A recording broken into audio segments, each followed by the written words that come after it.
Ah, fish and chips. It's your typical British takeaway street food. Besides street food, fish and chips is also a platform of 6 regions who have been cooperating for the past 3 years to establish and promote their common agrofood network. Today, we will highlight some of the achievements of the Fish and Chips project based on its 3 main activities. The first activity concerns the promotion of new agrofood products and the stimulation of innovation. The combination with finding new markets has also been proven to be very important.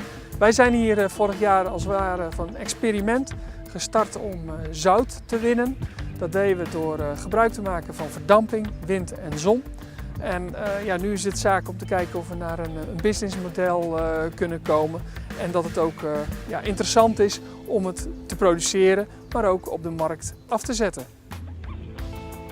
Dus het doel was om een kwaliteitsproduct met de nadruk op smaak te vinden en door middel van smaakproeven met verschillende gerenommeerde koks om tot dat product te komen. Nou, hoe hebben we die testen gedaan? We hebben dus verschillende gewassen geplant, dus in de proeftuin de Ziltehof op hele kleine schaal. Om enigszins volume te hebben, hebben we een grote proef hier bij ons op de boerderij neergelegd. Daaruit zijn we gaan kijken van wat zijn nou eigenlijk de meest smaakvolle rassen. En om dan gelijkertijd ook vanuit de grotere proef een klein beetje aanbod te kunnen hebben. Het doel is om steeds te blijven specialiseren. Je moet altijd vooruit blijven kijken en vernieuwen. En het spannende is ook natuurlijk om gewoon steeds nieuwe producten te bedenken en te kunnen telen om die vervolgens verder in de markt te zetten. Het is hier een prachtig microklimaat, waar we dus in de tussentijd een 260 variëteiten aan groentes, fruit, kruiden, bloemetjes aan het telen zijn. En voor ons is dat een speeltuin geworden. En het is zelfs al zover dat de tuin eigenlijk bepaalt wat er gebeurt in het restaurant. Dus wat er uit de tuin komt, dat komt ook op bord. En dat is natuurlijk fantastisch om dat te volgen. We zijn nu een grote verandering eigenlijk aan het aanbrengen. En we willen straks naar een volledig biologische tuin. Met vooral ook oerproducten. Dus terug, waar komt die prei vandaan? En dan krijg je dus een volle bak smaak er weer terug in. En daar zijn we naar op zoek. En dat zal nog een paar jaar duren natuurlijk, maar het wordt alleen maar mooier. De Bierbox is een project van de provincie Antwerpen. Het gaat eigenlijk over 10 heel goede bieren uit de provincie Antwerpen die wij gekoppeld hebben aan een activiteit. En het is zo in toerisme vooral dat men nooit mikt op één activiteit om iemand te werven. Daarmee bedoel ik, je hebt het bier, maar bier op zich is geen activiteit. De 4 activiteiten zijn fietsen, dat koppelen we vooral aan Westmalle. Koken, dat is dan met Gouden Carolus samengebracht. Walk, wandelen, daar hebben we het over de koning. En tenslotte is er gewoonweg genieten, dat heeft dan te maken met de duvel. In order to be able to promote their products better, people need to exchange knowledge, tips and tricks. This is the reason why the Fish and Chips project, as a second main activity, organized a series of successful business-to-business events. I always thought that networking was just an excuse to drink beer. Some people would beg to differ. Yeah, no, we came over to Belgium in January on the Fish and Chips project, which we thought was very interesting. It was nice to come and talk to the Belgian breweries and see how different Belgian beers are made, how the different production things are done within the breweries as well. In Somerset, the breweries, we all know each other, but because we're all busy in our own way, we tend to do our own thing and never really get together. So the Fish and Chips project really has really helped us start to collaborate together as a whole. There's a website being developed for the Somerset Brewers Association rather than just the Cheddar Ales Brewery or the Moore Brewery. So there's going to be somewhere where people can come and look at the whole of the Somerset brewing industry, which will be very, very helpful. Vanuit het Plattelandscentrum begeleiden wij al sinds een 7-tal jaar de coöperatie Meetjesland. Dat is een netwerk van een ruim 30-tal producenten, groeve- en streekproducenten uit de regio Meetjesland. Mede dankzij het project Fish and Chips hebben wij de beslissing genomen om eigenlijk een eigen distributiesysteem op te richten, specifiek gericht op de coöperatie Meetjesland. Vanuit onze eigen horecazaak wouden wij heel graag met streekproducten werken. Het was voor ons niet evident om wekelijks doorheen het Meetjesland een volledige tour te doen om al die streekproducten op te halen en die tot bij ons in de horecazaak te brengen. En we zijn gaan samenzitten met de coöperatie Meetjesland en zijn we samen gaan kijken van hoe kunnen we die producten tot bij de klant brengen. En uiteindelijk zijn we tot het besluit gekomen dat we dat zelf wouden doen. En hebben wij DistriPoint opgericht, een distributiefirma die nu wekelijks alle producten uit het Meetjesland in het Meetjesland verdeelt. Het is hem zo dat de afstand die wij vroeger moesten afleggen om de producten bij de klanten te krijgen, nu veel gemakkelijker gedaan wordt door Tony, omdat hij van de ene punt naar de andere punt kan rijden. Waardoor wij de tijd hebben om ons meer bezig te houden met onze fabricatie. Wij zijn de restaurant Stadhuis van Ravenschot in Adegem. Wij vinden het heel belangrijk om te werken met streekproducten.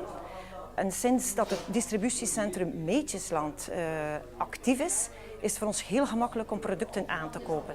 Dan kunnen wij onze bestellingen centraliseren en kunnen we zo eigenlijk onze bestellingen gemakkelijker laten leveren. Hoeven we zelf niet meer rond te rijden in de streek om alle producten hier bij ons in huis te halen. The third activity is the market implementation of products. The Fish and Chips project is investigating the role of new or social media in order to achieve this goal. Local Catch is a good example of this. The reason why we started Local Catch was because I wanted to raise the profile of small fishermen. Local Catch is a website and app improving the connection between fishermen, the fish that they catch, and people that consume fish. It's a connection that's been lost over time with people with food. People find it oh so easy now to be able to go into a supermarket, pick up something off the shelf, not really know where it's come from, not really know what's going on with it. I think it's more and more important that people understand where it's come from, how it's come from. If we want to be, a sustainable and blue sort of community, then we need to be more aware of what we're eating, when we're eating it, seasonal changes, and by supporting inshore fishermen, that's exactly what you're doing. You're keeping us going, and we can keep you provided with local fish. The whole principle of these schemes is to educate people, to get them involved and to see what's coming in every day, and to get them to try new things, learn how to fillet fish. And we have fish barbecues to encourage people to come and try different things. It's only small at the minute, and the same with Local Catch. It's about every person that goes there who tells someone else, spreads the word. Before you know it, everybody in the community is supporting the local boys, and people can see that we're harvesting sustainably and we're using sustainable methods, and we're bringing fish in that everyone can enjoy. Social media can also be used to promote local food fairs.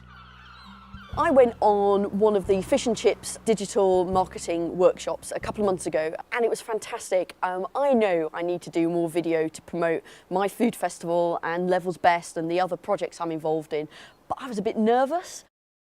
And the great thing about the workshop was that I was on it with a dozen other people, all in the same position, all starting from a very low knowledge, but knowing they need to do it. And Jim just demystified the whole process, and to put it quite bluntly, gave us all a bit of a kick up the arse.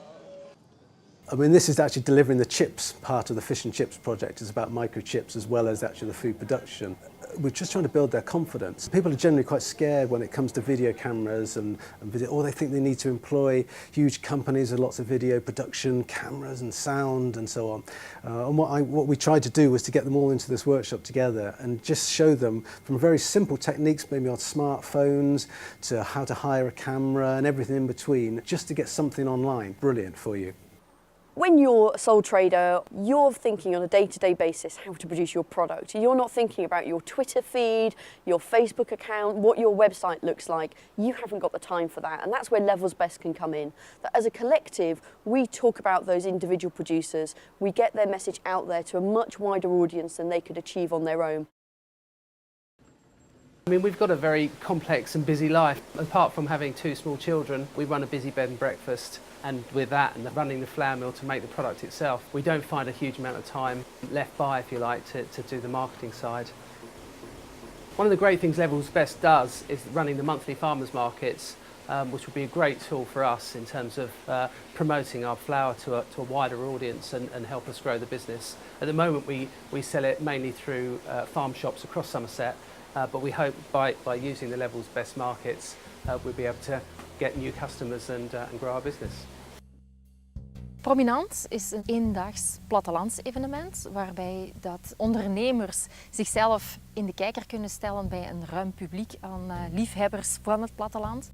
Bezoekers die krijgen de mogelijkheid om naast lokale producten op de markt verhoeven en streekproducten ook nog kennis te maken met andere ondernemers die rond educatie, verblijf, verder leuke dingen aanbieden op het platteland. Zodanig dat een dagje platteland echt wel meer is dan alleen eten en drinken. Dus echt wel beleven. Dankzij het project Fish and Chips hebben we het evenement kunnen restylen en hebben we eigenlijk het bezoekersaantal kunnen optrekken om er uiteindelijk ook een hele leuke dag van te maken voor alle bezoekers. De middelen zijn ingezet om meer ondernemers aan te trekken, om meer bezoekers vlot en toegankelijk naar het evenement te brengen. Let's now talk about some new fish and chips projects. Several regions are setting up a Taste Academy with tasty culinary workshops. De Smaakacademie in het Huis van de Voeding is een kookstudio. De kookstudio is een high-tech demonstratiekeuken met 9 individuele mobiele lesunits, waar zowel scholen, bedrijven als particulieren terecht kunnen om er culinaire workshops te volgen. Daarnaast ligt de degustatieruimte en de degustatieruimte kan multifunctioneel ingezet worden en biedt plaats aan 50 personen. In September 2014, the Mini Miam will be opening its doors for young children, and a food testing lab will be fully operational. Het Minimium is eigenlijk een verlengstuk van ons huidige Mium, waarbij we nu ook kinderen tot 12 jaar kunnen uitnodigen om deel te nemen aan een belevingsparcours over voeding. Dus dat houdt concreet in dat we kinderen uit het lagere onderwijs, maar zelfs ook uit het kleuteronderwijs, bij ons uitnodigen en van alles laten ontdekken op een heel ongedwongen manier over voeding. We willen daarbij ook aandacht schenken aan gezonde levensstijl, dus facetten als gezonde voeding en voldoende beweging zijn heel belangrijk ook in ons Minimium. Wij van Vives hebben eigenlijk voornamelijk gekeken voor de inhoudelijke uitwerking van het smaaklabo. Daar hebben we oorspronkelijk zelf een eigen concept gaan uitwerken en voorgesteld aan de mensen van het MIUM. En om zeker te zijn dat onze uitwerking toch wel stemt met de behoeften van de bedrijven, hebben we dat ook afgetoetst. Als Universiteit Gent Sensolab beschikken wij over de wetenschappelijke achtergrond om dergelijk onderzoek op een correcte manier aan te pakken. Aan de andere kant hebben we het MIUM, Huis van de Voeding, dat dus zeer nauw in contact staat met het bedrijfsleven en daar wel duidelijk een behoefte, een nood heeft ervaren aan degelijk smaakonderzoek. Op die problematiek een antwoord te bieden hebben we dus een perfecte match kunnen vinden. Tussen enerzijds UGent en anderzijds MIUM, het Huis van de Voeding. En op die manier proberen we die bedrijven vooruit te helpen en een antwoord te bieden op de gestelde problematiek. I hope you've enjoyed our little fish and chips excursion.